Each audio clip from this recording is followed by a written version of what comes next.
Mira, si queréis, os perfilo un poco los puntos que voy a tratar para que tengamos una idea general.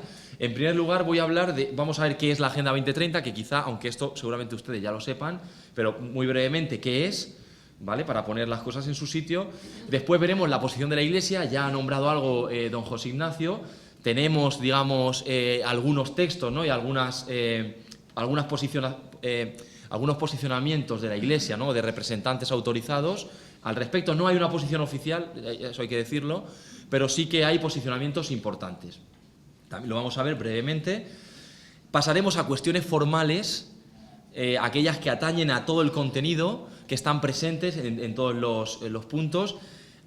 Pasaremos también a cuestiones materiales, es decir, porque veremos que hay algunos objetivos que no son asumibles directamente, otros serían asumibles, pero al tener unas cuestiones transversales presentes, son difícilmente asumibles tal y como los presenta la agenda. Y finalmente, pues ampliaré con otras cuestiones, que no sabía dónde meterlas y he hecho un apartado al margen, ¿vale? Entonces, nada, antes de empezar sí que quería también anotar algunos preliminares. Mirad, estamos ante un tema delicado. Delicado porque también lo ha apuntado don José Ignacio, yo conforme él hablaba veía que coincidíamos un poco, ¿no?, en el sentir de este asunto, ¿no? Y resulta que es delicado porque aquí podemos pecar por exceso o por defecto, ¿no? Podemos pecar por defecto y asumirla de forma acrítica por una cuestión de lo políticamente correcto, ¿no?, de corrección política. Y no pensar más allá y decir, bueno, esto en principio los objetivos son loables, ¿no? Acabar con el hambre, este tipo de cosas que nos parece razonable. Para mí esto, como he dicho, me parece una posición acrítica. Después también podemos pasarnos por exceso y podemos pecar, ¿no?, de exceso y recurrir a teorías de la conspiración, nuevo orden mundial, masonería y este tipo de cosas, ¿no? Ya digo que para mí ambas son posiciones acríticas. Yo voy a intentar tener una posición moderada, objetiva, y lo voy a justificar recurriendo a la agenda y a referencias de las propias Naciones Unidas. Veréis que en mi presentación no va a haber recurso al nuevo orden mundial ni a teorías de la conspiración, porque me parece que no hace falta. Porque no hace falta para un cristiano este recurso para renunciar a una agenda política. Del mismo modo que renunciamos o no estamos de acuerdo con ciertas leyes. Yo no puedo estar de acuerdo con la ley del aborto o con la ley trans. ¿Me hace falta hablar de la masonería o de conspiración alguna? No. Directamente va en contra de lo que no solo me dicta la fe, sino también la razón. Entonces, creo que voy a intentar que mi perspectiva sea esa, la objetividad y unos principios razonables, ¿no?, y racionales.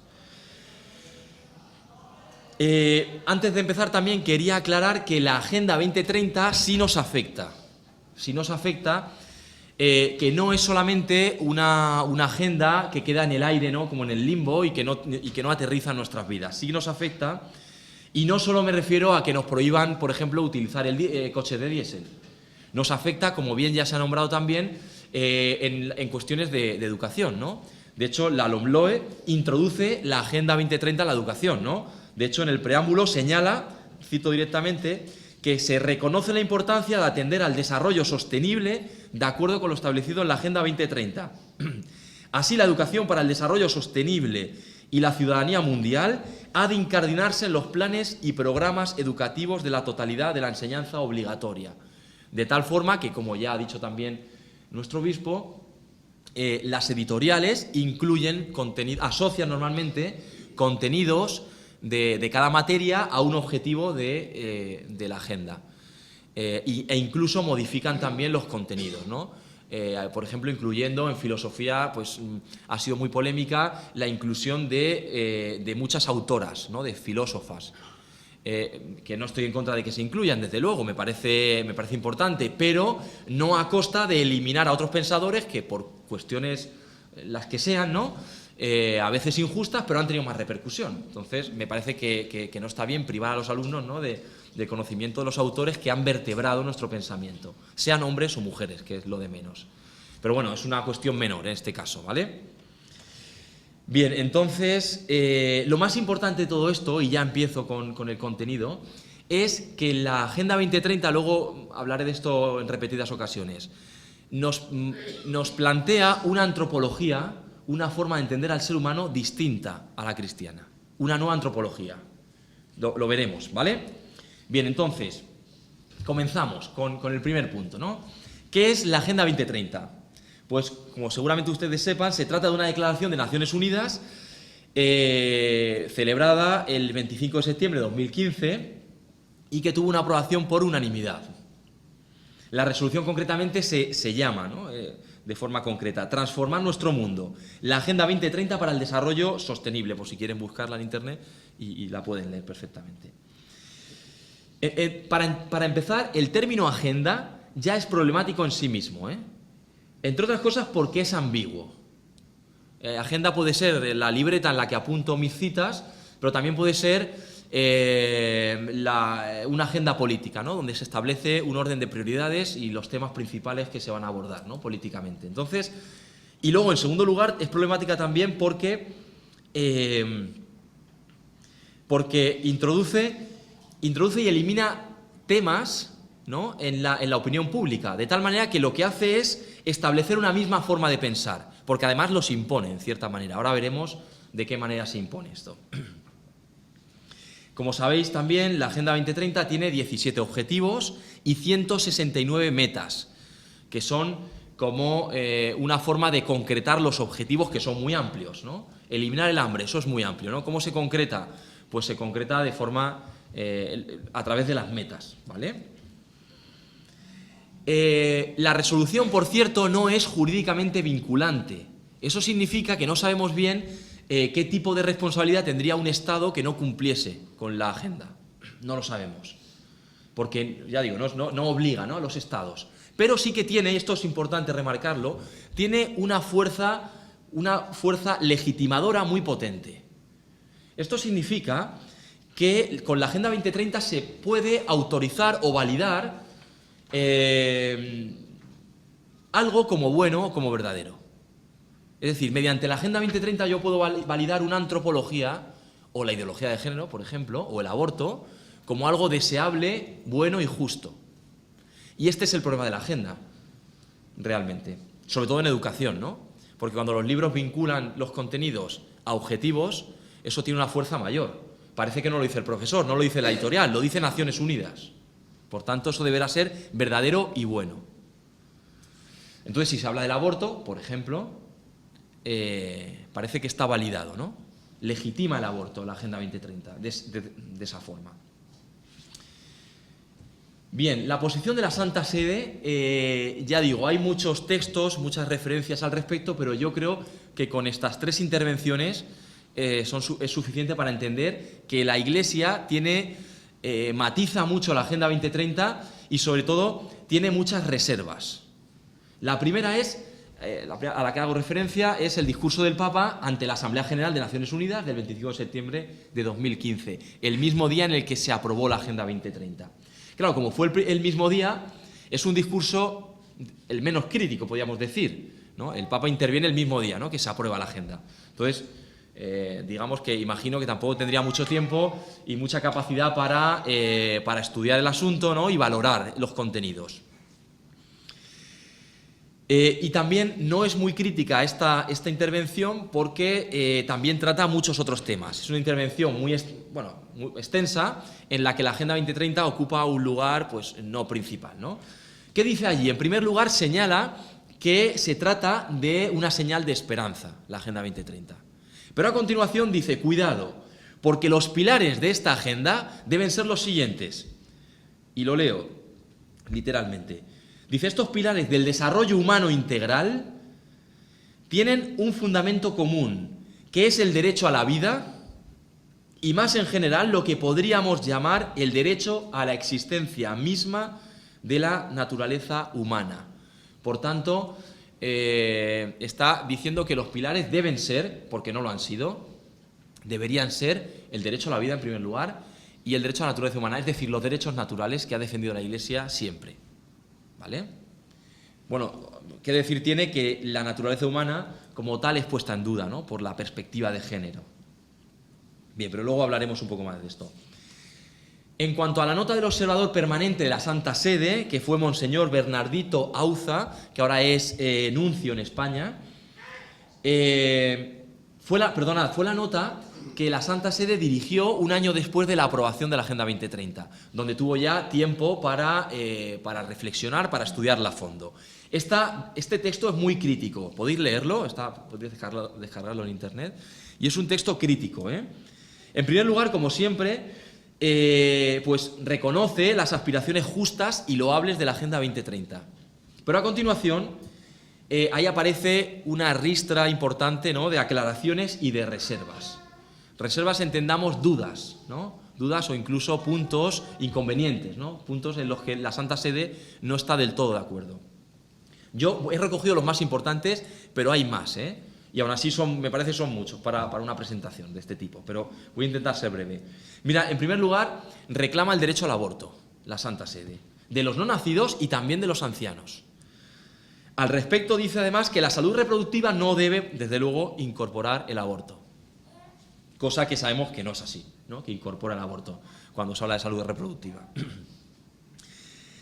Respecto al cuerpo humano, exige el respeto por la masculinidad y la feminidad en esta nota.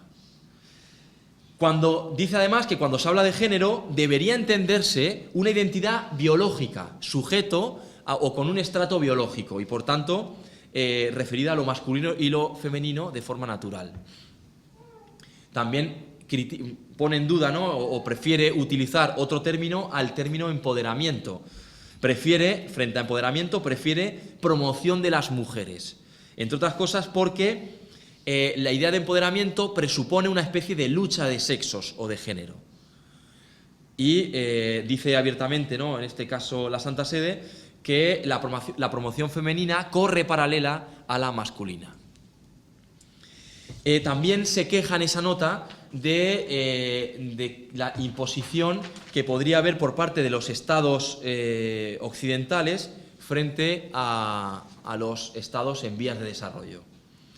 También habla de que debe darse prioridad a la familia como comunidad inmediata de la persona y subraya la Santa Sede también que no se puede apoyar métodos de planificación familiar que separen fundamentalmente las dimensiones esenciales de la sexualidad, es decir, los elementos unitivos y procreativos del acto conyugal entre marido y mujer. Pero decir esto en Naciones Unidas es como estar en otro mundo, porque Naciones Unidas directamente está en otra cosmovisión, en otra antropología, ¿no? Este texto imagino que sería incomprensible para muchos funcionarios de la ONU, Y, por supuesto, defiende el derecho principal de los padres a la educación moral de los hijos y religiosa, así como la libertad religiosa y de conciencia. Ya digo, sé que he dado mucha información, son muchos puntos, podéis leerlo con tranquilidad en casa más tarde. Lo importante es que tengamos claro que la Iglesia tiene muchas reservas acerca de la Agenda 2030, que no se puede asumir tal cual esta agenda. No obstante, esta nota es muy prudente, porque el observador permanente de la Santa Sede en Naciones Unidas tiene un papel, podríamos decir, similar a un político. Ya sabéis que los políticos tienen que andar con pies de plomo.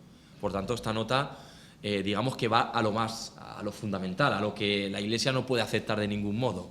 Pero luego hay una serie de cuestiones, ya digo, que son dudosas. Finalmente, hago referencia también aquí a una lección magistral del nuncio, que por cierto es el mismo que en 2016 estaba en Naciones Unidas, el mismo representante, que es Bernardito Auza. Se trata de una conferencia que dio en la Universidad CEU de Barcelona, titulada La Santa Sede y la Agenda 2030. Si leéis esa conferencia, esa lección magistral, hace referencia constantemente a la nota del año 2016, pero también añade algunos elementos que para mí son importantes. Así que aquellos puntos que se refieren a la nota de 2016, no lo cito de nuevo, voy a las novedades de esta intervención. El nuncio dijo claramente que efectivamente la Agenda 2030 incluye temas que ya están presentes en la doctrina social de la Iglesia. Esto es cierto, ¿no?, como la lucha contra el hambre, contra la pobreza, la igualdad, etc. Pero hizo advertencias muy serias, La primera, calificó la Agenda 2030 de utópica. Esto lo dejo, de momento no voy a entrar porque voy a dedicarle un punto a hablar de esto. No es cualquier cuestión el tema de la utopía. No es una cuestión de que no se puede realizar. Sí, sabemos que cuando algo es utópico significa que no puede ser realizado. Pero el problema de la utopía en política es más grave. Luego lo veremos, lo dejo ahí de momento. También calificó la Agenda 2030 de nominalismo declaracionista. Es decir, unas declaraciones para tranquilizar la conciencia occidental. También criticó que fuera una solución única y que, lógicamente, no todos los países necesitan las mismas recetas para solucionar problemas que en muchos casos son distintos. Pero incluso para solucionar los mismos problemas, quizá se deben abordar de forma distinta, en lugares distintos. Y finalmente, fijaos, habló de, o mejor dicho, expresó el peligro que puede conllevar esta agenda de colonización ideológica. ¿Por qué? Porque, en definitiva, existe el peligro de que esta agenda imponga una forma de entender el mundo y, sobre todo, de entender al hombre, una nueva antropología. Vale, pues ya veis la cantidad de reservas, de dudas, de aclaraciones, matizaciones que la Iglesia ha manifestado, ¿no?, al respecto. Bien, pues teniendo esto en cuenta, vamos a ir a analizarla ya desde un punto de vista objetivo. Vamos a ver qué dice la Agenda 2030 y qué incluye, ¿no? Porque no sé si alguien aquí la ha leído, pero bueno, os invito a ello. Es una lectura tediosa, pero vale la pena, porque uno descubre cosas. Sí, es difícil quizá encontrar encontrar los problemas, ¿no?, y saber interpretarlos, pero bueno, os invito a que lo hagáis, que no se quede aquí, ¿no?, la información que tengáis de la agenda, que no se quede en lo que yo pueda decir, que seáis vosotros mismos, ¿no?, los que descubráis lo que dice. Vamos a las cuestiones formales, en primer lugar.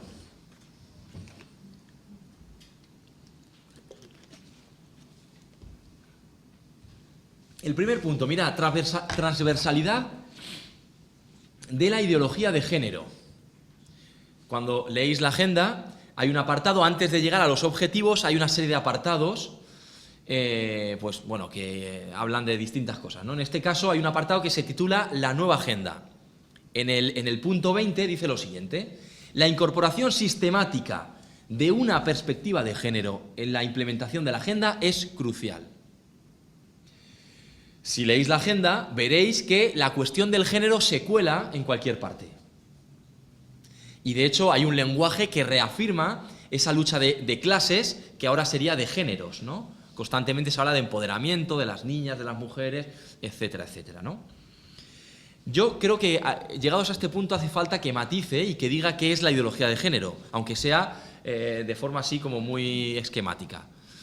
¿De acuerdo? Porque quizá no tenemos muy claro, no lo sé, seguramente sí, pero por si alguien no lo tiene claro, ¿no?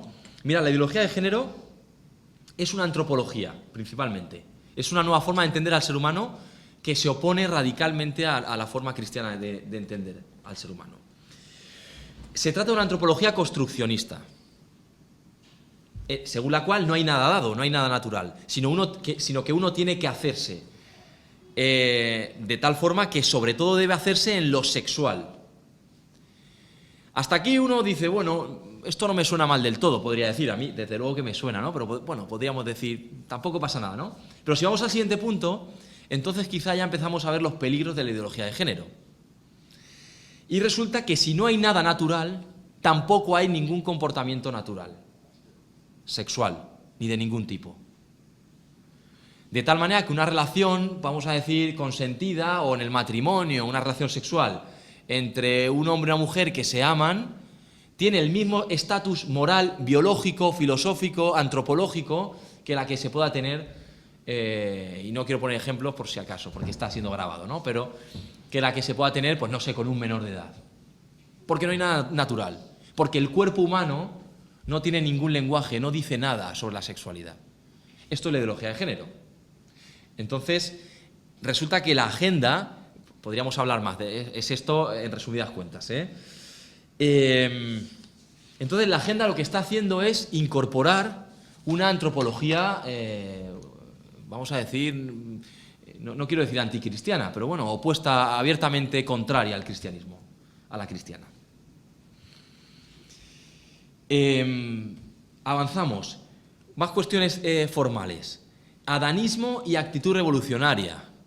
Por adanismo se entiende, es una actitud de quien piensa que ha hecho algo por primera vez y que nadie anteriormente había hecho nada. Es como que uno se atribuye la originalidad, ¿no?, total de algo. Esta actitud tiene directamente Naciones Unidas. Fijaos el primer párrafo, en este caso el punto 50. Dice lo siguiente: tal vez seamos la primera generación que consiga poner fin a la pobreza y quizás seamos también la última que todavía tenga posibilidades de salvar el planeta. Si logramos nuestros objetivos, el mundo será un lugar mejor en 2030. Esta es una actitud, ya digo, adanista, ¿no? Y presupone que nadie antes ha defendido el medio ambiente, por ejemplo, o el planeta, o la igualdad entre hombres y mujeres, cosa que no es cierta, ¿no? Sabemos que en el cristianismo ha estado muy presente esta sensibilidad. También hay una actitud revolucionaria, que esta quizá me preocupa más, porque si el adanismo es decir que hasta ahora nadie ha hecho lo que yo voy a hacer, la revolución significa cortar con el pasado y decir todo lo que han hecho anteriormente está mal.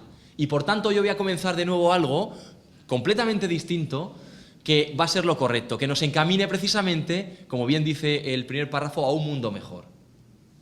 Esta es la actitud revolucionaria. Y por tanto, ¿quiénes son qué personas o instituciones lo han hecho mal anteriormente? Bueno, pues no solo los estados, sino también las religiones, y especialmente la Iglesia Católica. Y por tanto debemos cortar y empezar de nuevo. ¿De acuerdo? Además, esa referencia en el segundo párrafo al pueblo, pues un poco es una referencia claramente revolucionaria, ¿no? Es una agenda del pueblo, por el pueblo y para el pueblo, y precisamente por ello creemos que tiene el éxito garantizado. Pues ese tipo de referencia al pueblo suele ser muy típicamente revolucionario, ¿no? Es decir, es asumir que el pueblo, que todos piensan como tú dices. Yo tengo mis dudas al respecto de que todos pensemos, como en este caso, como Naciones Unidas y sobre todo como la Agenda 2030. Bien, pues estas son las cuestiones formales, luego iremos a alguna más, pero vamos a pasar a las cuestiones materiales, ¿vale? Aquí, bueno, pues esto puede ser más o menos interpretado, las cuestiones formales, pero las materiales no tienen vuelta de hoja, ¿eh? Desde mi punto de vista, hay 4 objetivos que no pueden ser aceptados por un cristiano, por un católico. ¿Vale? Bien, de entre estos 17 objetivos, los 4, el primero sería el objetivo número 3.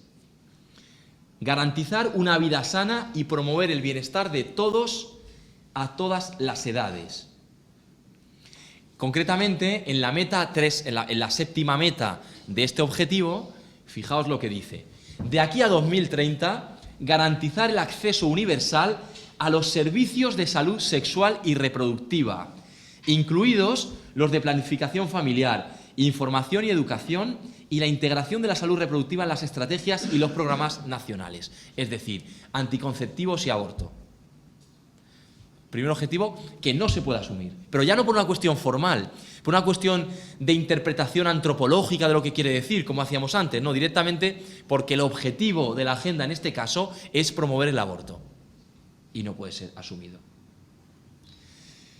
Bien, otro objetivo que no puede ser asumido directamente, desde mi punto de vista, es el objetivo 4. Garantizar una educación inclusiva y equitativa de calidad y promover oportunidades de aprendizaje permanente para todos. ¿Por qué? Porque incluye una especie de igualitarismo que no es real, de igualitarismo entre hombres y mujeres. Es decir, no quiero decir que no deba haber igualdad de derechos, igualdad de oportunidades, etcétera, pero lo que no se puede hacer es pretender, por ejemplo, como se dice abiertamente, que las elecciones sean las mismas, las preferencias sean las mismas, porque somos distintos desde un punto de vista neuronal incluso, hasta el punto de que no se puede obviar este dato, este objetivo casi que va en contra de las bases biológicas, ¿vale? Luego, además, establece una educación basada en la perspectiva de género, que tampoco podemos asumir, desde luego. Y como tercer punto, quizá más débil, pero también me parece relevante, es que propone una educación únicamente pública. No sé, pero mis hijos van a un colegio concertado, ¿no? Y no me parece que sea algo malo pagar por la educación, ¿no? Sí que es cierto que los Estados deben garantizar el derecho a la educación, pero lo pueden garantizar de muchas formas, no solo con educación pública. Se podría financiar una educación privada a las familias, por ejemplo, es decir, que hay soluciones, ¿no? Y por tanto, pero ya digo, ¿no? Sobre todo me parece incompatible con nuestra antropología y con la doctrina de la Iglesia, sobre todo la cuestión de incluir la perspectiva de género en la educación. Otro objetivo que no puede ser asumido es el 5.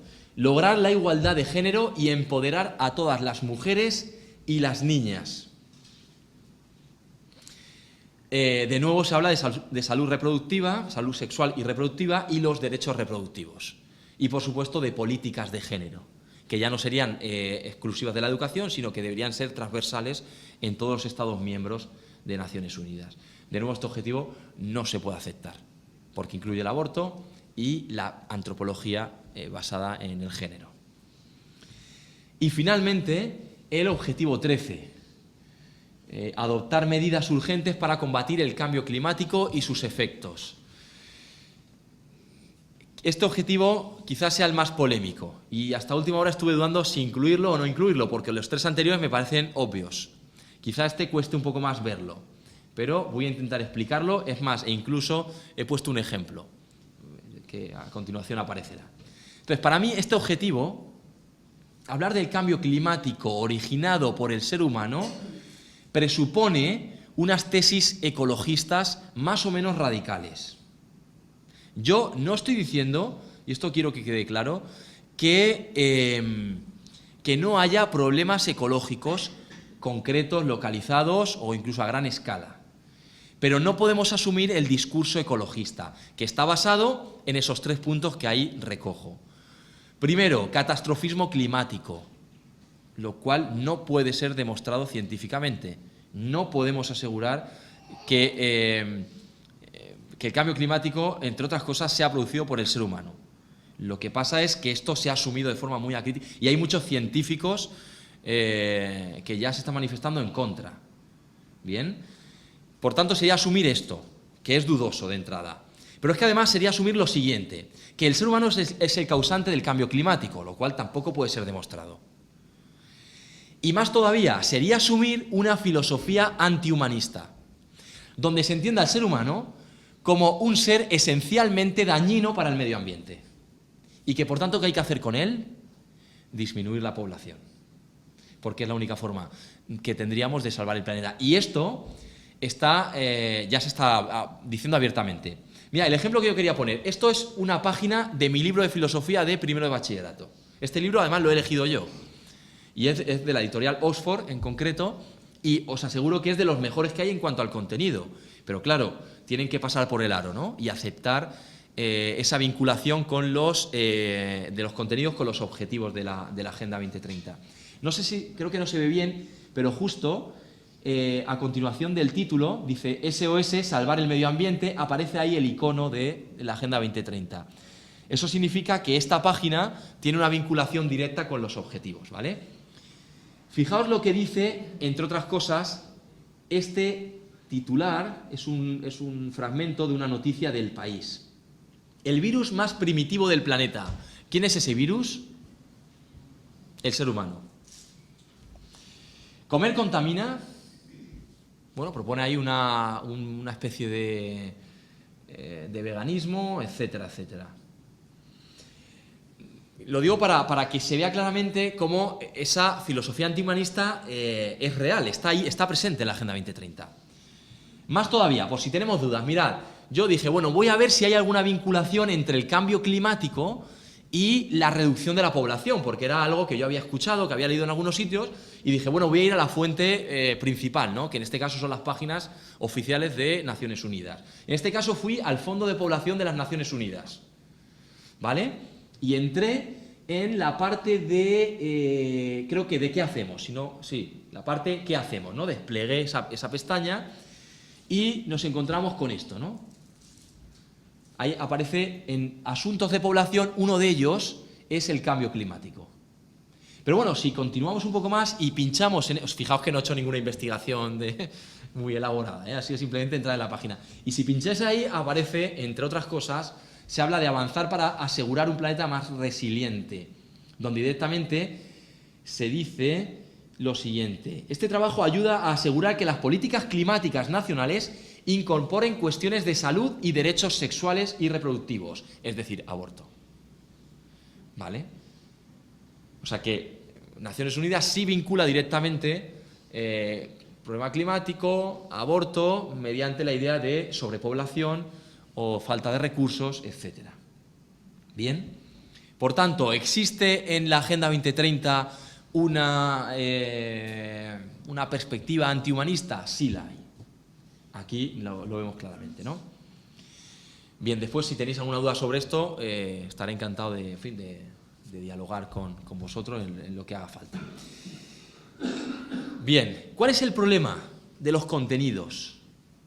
El problema creo que aparece en el preámbulo.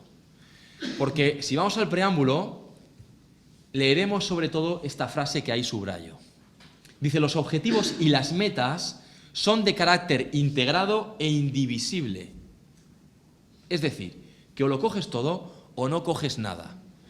Por eso, cuando encontramos 4 objetivos que no pueden ser asumidos por un cristiano, por un católico, yo entiendo, no porque lo diga yo, sino porque lo dice la misma agenda, entiendo que la agenda no puede ser aceptada. Esto es lo que yo interpreto y creo que a la vista está, ¿no? La información está ahí.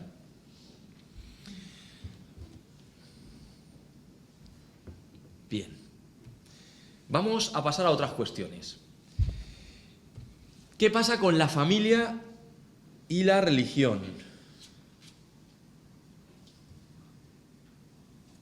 ¿Qué pasa con la familia y la religión en la Agenda 2030? Pues de entrada, resulta que esas dos realidades que son importantes para vosotros y para mí, pues son ninguneadas. Si hacéis en un PDF control F y buscáis la palabra, por ejemplo, religión o familia, en sustantivo, solo aparece 2 veces en un documento que tendrá 40 o 50 páginas, o más, no recuerdo ahora el número. Solo aparece 2 veces cada una de ellas. Por tanto, de entrada es ninguneada la familia y la religión.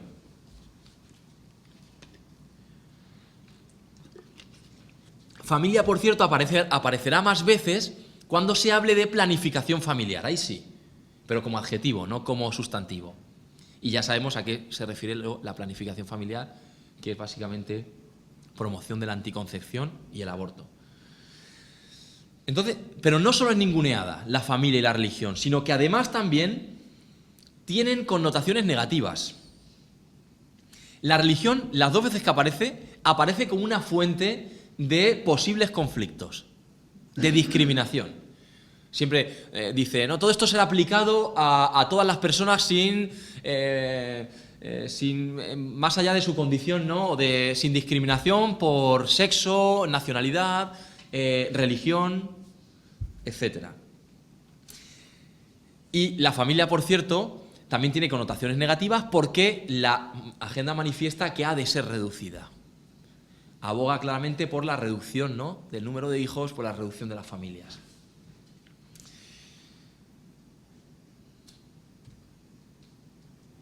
Más cuestiones, ¿no? Digamos, que no sabía bien dónde meterlas, otras cuestiones. Mirad, se trata de una agenda hecha desde arriba, ¿de acuerdo? Y por tanto es impuesta. Y esto de entrada ya, bueno, en primer lugar socava la soberanía de las naciones. Porque no son los propios ciudadanos de las naciones miembro de Naciones Unidas las que eligen estos objetivos. Creo que ni ustedes ni yo hemos debatido sobre los objetivos ni hemos acordado nada, ¿verdad? Además, Naciones Unidas dicta qué políticas económicas deben implementarse y también cómo debemos vivir, ¿no? Y eso supone definir unos principios morales que, insisto, vienen impuestos desde arriba. Además, esto choca claramente con el principio de subsidiariedad de la doctrina social de la Iglesia, que podríamos resumir de la siguiente manera. Todo aquello, el principio dice lo siguiente, todo aquello que competa y pueda solucionar una estructura inferior no debe hacerlo una superior. Y por tanto, el Estado y por supuesto los gobiernos internacionales son subsidiarios de la persona y de la familia. Fijaos, aquí he puesto este esquema para que se vea.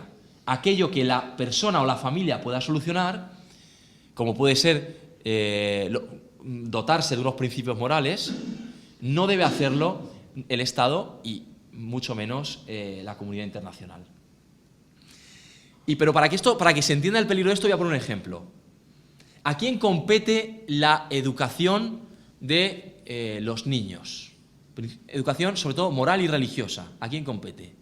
Principalmente a los padres. Estamos en el círculo, ¿no?, de la familia. Pero claro, ¿qué pasa cuando esa competencia se priva a los padres de educar a sus hijos y pasa al Estado, por ejemplo? ¿Qué pasaría?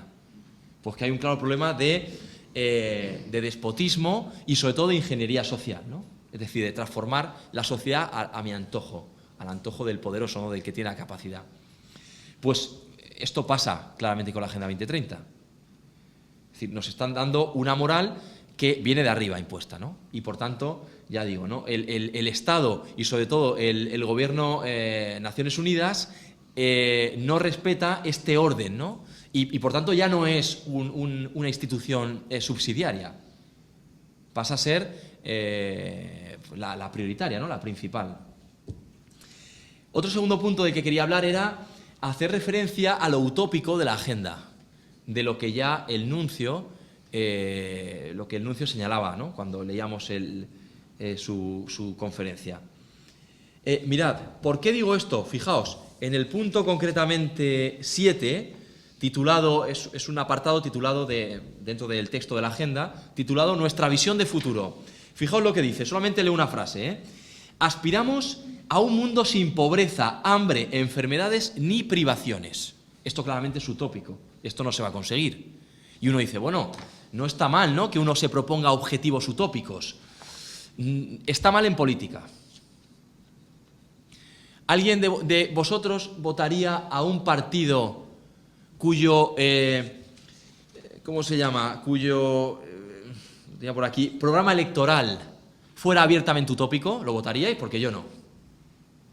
Bueno, pero nos comemos la Agenda 2030, siendo abiertamente utópica. ¿Cuál es el peligro real de la utopía política? Pues que siempre se puede exigir más. Mirad, vamos al objetivo 2, hambre cero. ¿Cuándo podemos considerar que hemos acabado con el hambre? ¿Cuando nadie muera de hambre? ¿O cuando todo el mundo tenga la alimentación de Occidente, por ejemplo? Pues no queda muy claro. O sea, el objetivo es irrealizable. Siempre, el horizonte siempre está más allá, ¿verdad? El objetivo siempre se puede ampliar. De tal manera que los estados están capacitados para exigir más cada vez, para exigir más aborto. ¿Cuándo estaría controlada la población? ¿Reduciéndola al 50%? ¿Al 70%? ¿Al 80%? Siempre podrían exigir más aborto, más planificación, más leyes LGTBI, más financiación para cumplir con estos objetivos. Por eso digo que en política es peligrosa la utopía. Y de hecho tenemos, la historia nos da buena cuenta de ello. La utopía política por antonomasia fue la comunista y así acabó, ¿no? Bien, además, y ya voy acabando, la Agenda 2030, más que una agenda política, es una especie de teología política, porque en gran medida sustituye al cristianismo. Se arroga la misión salvadora de Cristo, que está caracterizada por el fin del sufrimiento. Y por tanto, hay una clara sustitución, ¿no?, del mensaje cristiano por el mensaje de Naciones Unidas. Esto también hay que tenerlo en cuenta. Y, por supuesto, siendo así, tiene una buena dosis de ideología. No el cristianismo, que asume que la salvación ¿no? El paraíso no puede ser terrenal, sino que será, ¿no? que es un paraíso, es una salvación trascendente, no inmanente. En el caso de Naciones Unidas es una salvación de aquí y de ahora, ¿no? Inmanente. Y en esa medida es utópica e ideológica, además. Y ya digo, ¿no? Pasa de ser política a ser teología. Así que, nada, esto era todo. Voy a, si queréis, una breve conclusión. Creo que estoy dentro del tiempo. 41 minutos, está bien. Así que, bueno, pues podemos acabar preguntándonos si podemos asumir esta agenda. Yo, personalmente, ya digo, es una opinión y creo que está acorde con el magisterio de la Iglesia y con la doctrina de la Iglesia. Creo que no se puede asumir la Agenda 2030 sin matizarla mucho, sin matizarla tanto hasta deformarla, ¿no? y que no sea ya la Agenda 2030. Entre otras cosas porque, como bien he dicho, tiene 4 objetivos inasumibles, porque tiene elementos transversales, formales, que son difícilmente sorteables y, sobre todo, porque transmite, ¿no? e impone incluso una imagen del hombre, una antropología y también una idea del bien y una ética que es contraria a la católica. Y esto lo hace especialmente peligroso en educación. Así que nada, muchas gracias y quedo a vuestra disposición para cualquier comentario.